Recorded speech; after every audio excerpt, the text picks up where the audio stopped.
19h, merci de nous rejoindre sur Al24 News. Madame, monsieur, bonsoir. À la une de l'actualité. L'entité sioniste poursuit ses massacres à Gaza et fait des dizaines de victimes au quotidien.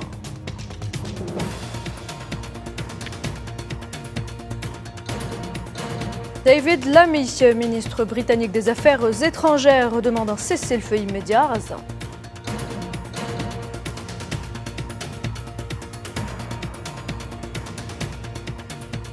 La corruption gangrène le Maroc. Le lien entre l'argent sale et la politique dans le royaume mis en évidence par l'Association marocaine pour la protection des deniers publics.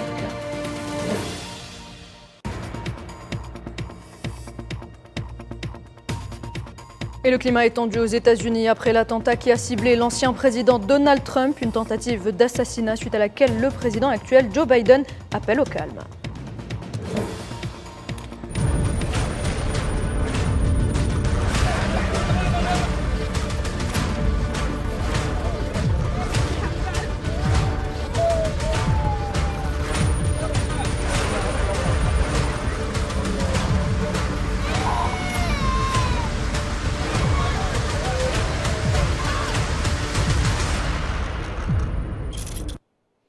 Bienvenue à toutes et à tous. Si vous nous rejoignez, l'entité sioniste poursuit son agression barbare sur Gaza et fait des dizaines de victimes ce lundi. 3 massacres ont été perpétrés rien que durant les dernières 24 heures, causant la mort de 80 Palestiniens et en blessant 216 autres, ce qui porte le nombre de victimes depuis le 7 octobre à 38 664 et 89 097 blessés.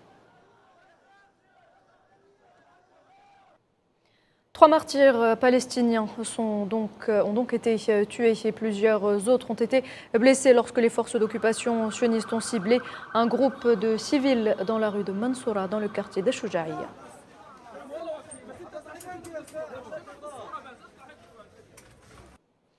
L'artillerie sioniste a également ciblé une école de l'UNRWA située dans la région de Deir el-Balah et fait 3 martyrs et plusieurs blessés. Les victimes ont tout de suite été transportées vers l'hôpital le plus proche.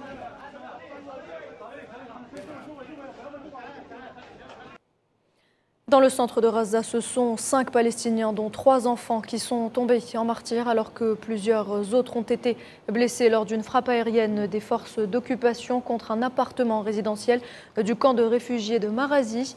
Les rescapés témoignent.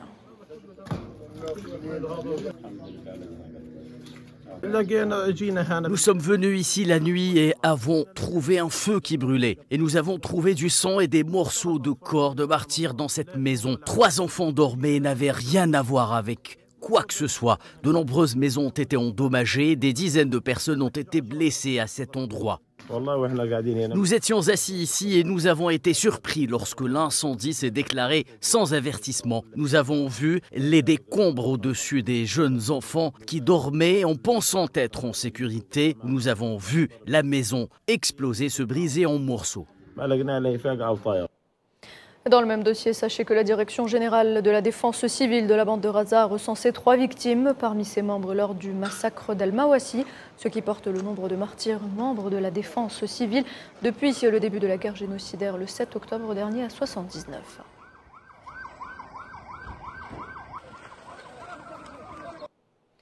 L'UNRWA, éternelle cible de l'entité sioniste, des avions sionistes ont mené une attaque pour la 5e fois en 8 jours sur une école de l'UNRWA dans le camp de réfugiés de Nusayrat, une école devenue refuge pour les centaines de déplacés qui s'y trouvaient. L'attaque a causé la mort de 22 Palestiniens, on a blessé 102 autres. Les détails à Malamaziane Zitoni.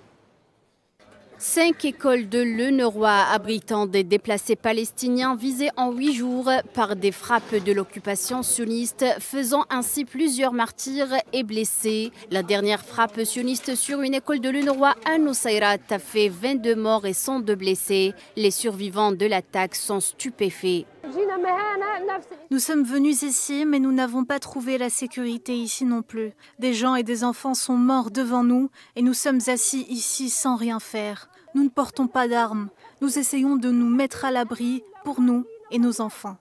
Entraver les aides, intimider les donateurs, une nouvelle politique sioniste qui ne cesse de faire pression et de multiplier les agressions contre les réfugiés palestiniens. Le représentant permanent de l'Algérie auprès des Nations Unies à New York, Ammar Benjama, parle d'une tentative de démantèlement de l'UNRWA. Dans ce contexte de catastrophe humanitaire et de propagation généralisée du risque de famine à Gaza, le rôle des travailleurs humanitaires devient nécessaire, car il constitue le pilier du travail humanitaire dans la bande de Gaza. L'agence est donc considérée comme une organisation indispensable, bien qu'elle fasse un très important travail. L'agence est exposée aux attaques continues des forces d'occupation sionistes. L'objectif est clair, démanteler l'agence pour éliminer la question des réfugiés.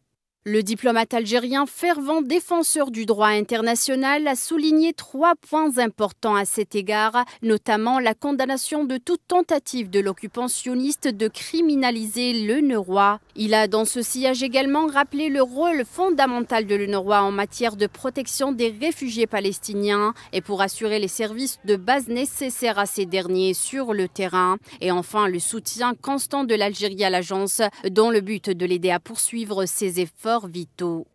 À cet égard, je voudrais souligner les 3 points suivants. Premièrement, le mandat des agences de l'UNRWA émane d'une résolution émise par l'Assemblée générale et représente la volonté de la communauté internationale. À cet égard, nous condamnons toutes les tentatives de l'autorité occupante sioniste de déclarer l'UNRWA organisation terroriste. Ce plan, s'il est mis en œuvre, aura un impact dévastateur pour le système des Nations Unies. Deuxièmement, aucune partie ne peut se substituer à l'UNRWA. Ni les agences des Nations Unies, ni les organisations non gouvernementales ne peuvent assurer le rôle de l'UNRWA sur le terrain. Et je le répète, nous devons saluer l'action de l'UNRWA car elle protège les réfugiés palestiniens partout où ils se trouvent.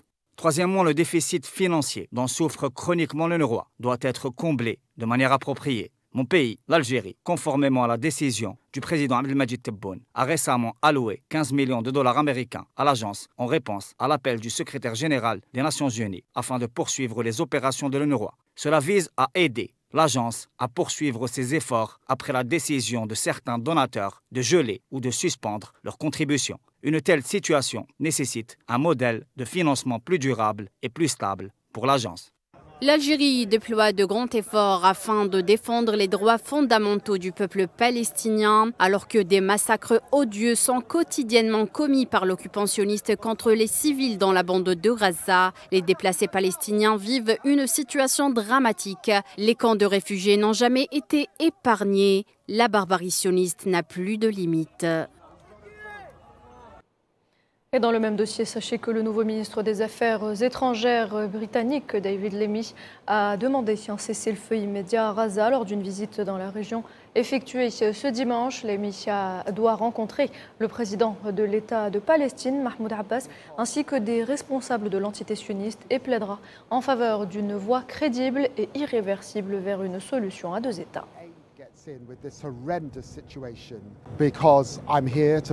Je suis ici pour faire pression en faveur d'un cessez-le-feu. Je suis ici pour m'assurer que ces otages soient libérés et que l'aide arrive dans cette situation horrible qui se déroule à Gaza. Cela nécessite des efforts diplomatiques. J'ai hâte de parler au Premier ministre Netanyahou et aux dirigeants israéliens et d'être dans les territoires occupés dans les jours à venir. Ce problème dure depuis trop longtemps. Nous avons maintenant besoin d'un cessez-le-feu. Le chef de la diplomatie britannique a par ailleurs annoncé une aide de 5,5 millions de livres destinée à soutenir le secteur de la santé à Gaza.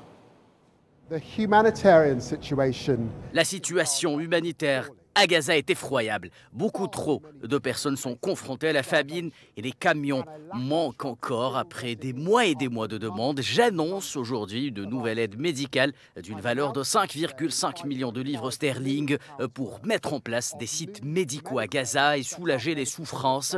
Dans les jours à venir, je ferai une déclaration appropriée au Parlement britannique sur l'UNRWA et son financement.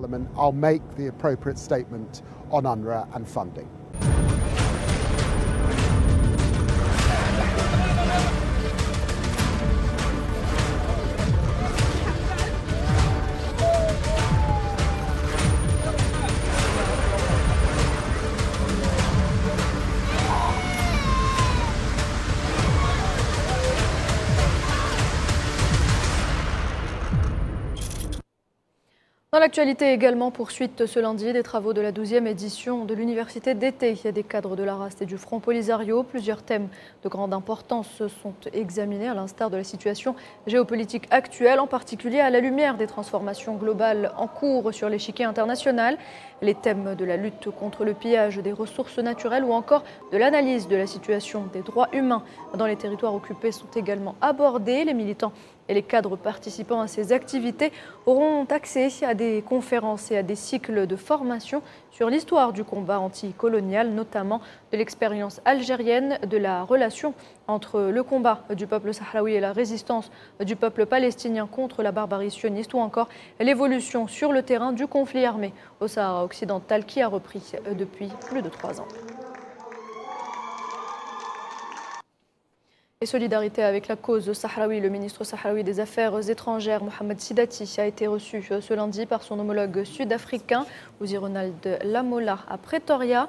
Le chef de la diplomatie sahraoui, en sa qualité d'envoyé spécial du président Brahim Ghali, a tenu à rappeler les liens forts qui unissent le Sahara occidental et l'Afrique du Sud. Et pour sa part, le chef de la diplomatie sud-africaine a déclaré que la réunion était fructueuse et qu'elle avait pour objectif de renforcer les relations entre les deux pays.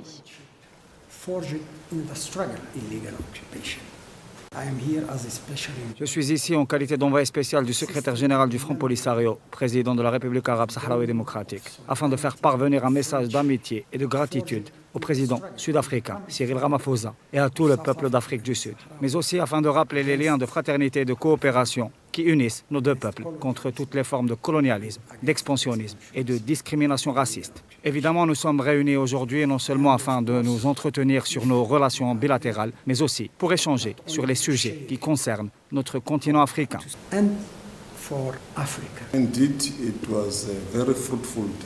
En réalité, notre réunion a été très productive et fructueuse, et ce, dans le sens du renforcement des relations bilatérales avec le peuple du Sahara occidental, ainsi que pour poursuivre notre soutien à l'application des résolutions des Nations Unies et à la mise en œuvre du référendum d'autodétermination du peuple sahraoui.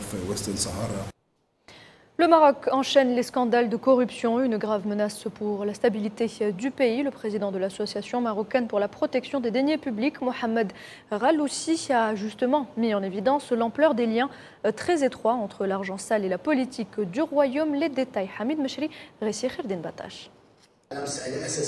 Les témoignages et prises de parole des différents avocats marocains rassemblés samedi à Rabat autour d'une conférence sur les défis de la lutte contre la corruption se sont accordés unanimement sur le constat que le régime de Makhzen est bâti sur la corruption. Les conférenciers ont affirmé que la corruption est un gros problème au Maroc qui prend de l'ampleur et que de plus en plus de secteurs et domaines d'activité sont concernés. L'avocat marocain Mohamed Ghaloussi, également président de l'Association marocaine pour la protection des deniers publics, met en évidence le fait que la corruption règne au sein du gouvernement et du système juridique marocain.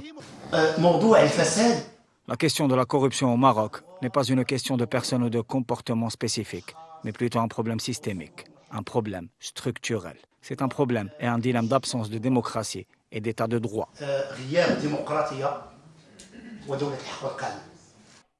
Le plaidoyer et accusations portées par Ghaloussi sont axés sur des observations et des cas confirmés de la politique généralisée de l'impunité et de l'absence de mesures dissuasives. En plus d'être très courante et généralisée au sein de l'État marocain, la corruption constitue également un obstacle à la croissance économique et l'amélioration du mode de vie des Marocains. Ici, la corruption est depuis longtemps tolérée au plus haut niveau de gouvernement et des administrations marocaines. L'application de la loi et de réformes juridiques sont entravées par des juges, des avocats et les forces de sécurité. Ce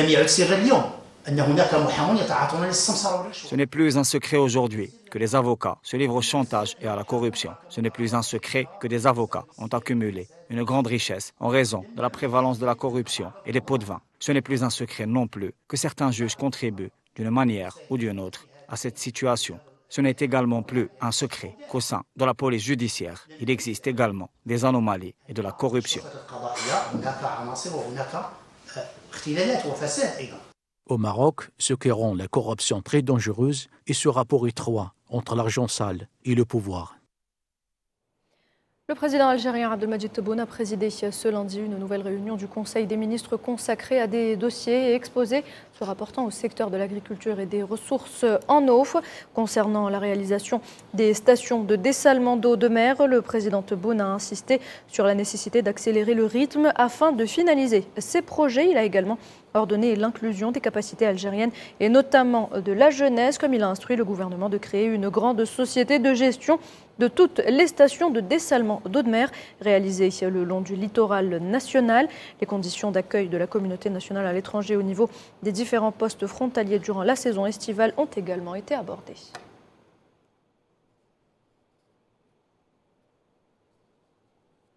Toujours en Algérie, le pays a réalisé de bonnes performances en matière de croissance dans un contexte mondial de plus en plus difficile. Le représentant de la Banque mondiale pour le pays, Kamal Braham, a souligné le dynamisme de l'économie algérienne qui a réussi à maintenir sa croissance autour d'un taux moyen de 4%. Si on regarde l'économie algérienne, sur les 3 dernières années, on a eu un taux de croissance qui était proche de 4%, un petit peu moins. Un petit peu 4%? Plus. Oui, un petit peu plus, un petit peu moins, 3,6, 3,8, 4. Mais sur les 3 dernières années, on a réussi à maintenir cette tendance dans un contexte où des pays arrivaient à peiner à avoir une croissance positive. Donc je veux dire que c'est quand même une performance dans le contexte actuel, qui a été certes aidée par je dirais, les augmentations de prix et la demande de gaz, mais pas que. Je pense que le dynamisme de l'économie algérienne est visible. Je pense que, d'une certaine manière, la période du Covid a stimulé l'économie algérienne parce que, à cause finalement, on sent qu'il y a une industrie qui s'est développée pour répondre à la demande intérieure. Donc, il y a une dynamique qu'on voit, je dirais, dans la vie de tous les jours et qu'on voit sur les chiffres. Alors, en 2022, donc, il y a eu le Covid, donc une chute du PIB du pays. Et en 2022, donc ça c'était en 2020, en 2022, l'économie avait déjà retrouvé son niveau pré-Covid. Jour de vote au Rwanda, les Rwandais se sont rendus aux urnes ce matin pour élire leur prochain président. Ce scrutin présidentiel et législatif représente non seulement une opportunité pour les citoyens d'exprimer leur choix, mais aussi un test important pour la stabilité politique et la transparence électorale dans le pays. Mohamed Ali Ben Chaban. Le Rwanda a un moment décisif de son histoire politique. Des millions de Rwandais ont voté ce matin pour élire leur prochain président. Cette épreuve est particulièrement importante, marquant un tournant potentiel dans l'évolution démocratique du pays. Je suis venue voter tôt, comme ça je peux retourner au travail. Pour moi, c'est important de voter. Nous avons la chance de vivre dans une bonne démocratie où la population peut choisir ses dirigeants. Ils travaillent pour nous. Ils nous représentent et font les choix pour assurer le développement de notre pays.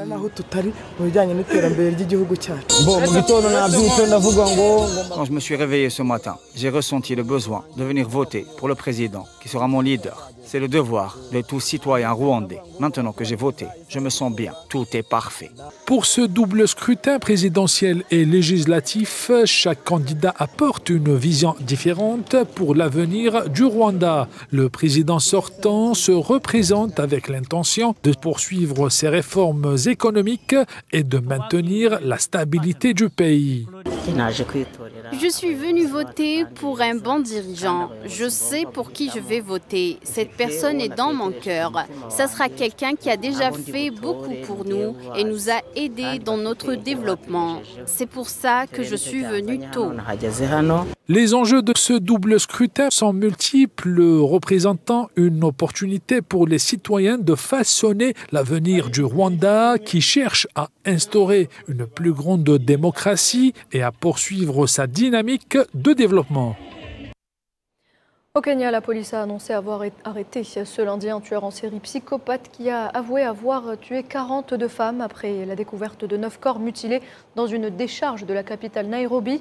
Le suspect de 33 ans aurait également assassiné et démembré son épouse. Pour l'heure, les recherches se poursuivent au niveau de la décharge et au domicile du suspect. Le suspect a été arrêté à Soweto dans le sous-comté de Kayole ce matin vers 3 heures lors d'une opération conjointe de la DCA et des services de la police nationale. Le suspect a avoué avoir attiré, tué et jeté 42 corps de femmes dans la décharge, toutes assassinées entre 2022 et le 11 juillet 2024. Et ce drame en Somalie, 9 personnes ont été tuées et 20 autres blessées à Mogadiscio dans l'explosion d'une voiture piégée devant un café bondé en raison de la retransmission de la finale de l'Euro 2024 hier soir. Un véhicule chargé d'explosifs aurait explosé provoqué l'explosion dévastatrice du restaurant.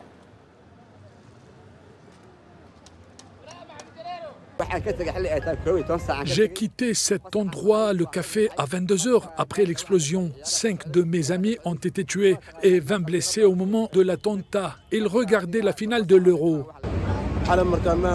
Je suis parti d'ici à 17 heures pour une courte pause et se préparer à regarder la finale de l'Euro. Vous comprenez qu'il y a une zone où les jeunes hommes se sont rassemblés pour regarder la finale. Tard dans la nuit, on m'a appelé pour me dire qu'un attentat à la voiture piégée avait visé le café. Qu'Allah accorde sa miséricorde aux morts et souhaite un prompt rétablissement aux blessés. Je vous le disais en titre, le climat est tendu aux États-Unis après l'attentat qui a ciblé l'ancien président Donald Trump, une tentative d'assassinat suite à laquelle le président actuel Joe Biden a appelé au calme. Regardez.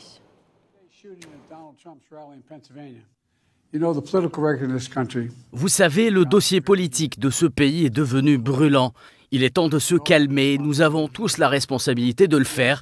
Oui, nous avons de profonds désaccords. Les enjeux de cette élection sont énormes. Je l'ai dit à maintes reprises, le choix que nous ferons lors de cette élection façonnera l'avenir de l'Amérique et du monde pour les décennies à venir. J'y crois de toute mon âme. Sport football, avant de clore cette édition, l'Espagne est devenue la première nation à obtenir un 4e titre de champion d'Europe hier soir après 1964, 2008 et 2012 en s'imposant donc hier soir face à l'Angleterre en finale de l'Euro 2024 par 2-1. Champion d'Europe 2024. Quel beau vainqueur. Yo l'espagnol, yo soy espagnol, espagnol, espagnol.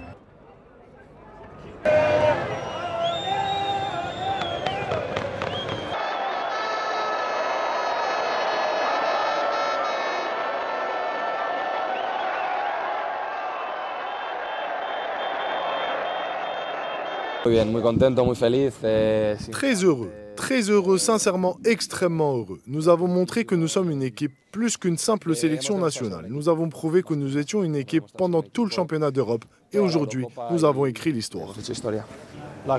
Comme je l'ai dit, il y a des expériences que nous pouvons mettre à profit pour la prochaine édition. Je suppose qu'on peut dire que c'est une sorte de consolation. Mais oui, c'est vraiment difficile de voir ces moments qui auraient été si importants si nous avions gagné le trophée. Donc oui, c'est vraiment difficile. C'est l'un de ces moments que l'on a besoin. C'est pendant ces moments que l'on a besoin d'un peu plus de temps pour digérer et analyser. Et vous savez, nous allons le faire en tant qu'équipe, individuellement, étudier comment cela s'est passé et rebondir. Car comme je l'ai dit, c'est une équipe jeune avec beaucoup de potentiel. Et je sais que les gens seront frustrés de voir que nous n'avons pas encore tenu nos promesses, mais je sens que ça va venir. Et de son côté, l'Argentine reste sur son nuage, déjà titré lors de la précédente édition en 2021. L'Albiceleste a de nouveau remporté la Copa América en battant la Colombie en finale, 1-0 au terme d'une soirée marquée à la fois par des heurts et des mouvements de foule qui ont retardé le coup d'envoi, mais aussi par les larmes de Lionel Messi, sorti sur blessure peu après l'heure de jeu.